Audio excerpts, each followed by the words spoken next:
Be careful kasi minsan, pag nakuha na natin yung gusto natin, may tendency po tayo na lumayo na sa Diyos. Huwag naman sana.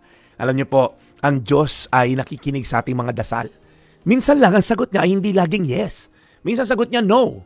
Minsan sagot niya wait, hindi pa time. So ikaw ngayon na nakikinig, whatever miracle you're believing God for, minsan, God is more interested in changing your heart more than your circumstances. Ano pa ibig sabihin nun? May mga kaibigan ako na dasal ng dasal, Lord, sana gumaling nanay ko. Lord, sana makarecover yung negosyo. But you know what?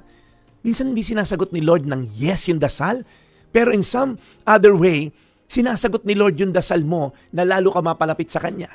In fact, I have a friend na in the midst ng kanyang pinagdadaanang bagyo sa buhay, doon niya nakilala ng lubos ang Diyos. May isa akong kaibigan, falsely accused, nakulong, and then, kinextion niya sa una si Lord, ba't ako nakulong, Lord? Wala man akong kasalanan.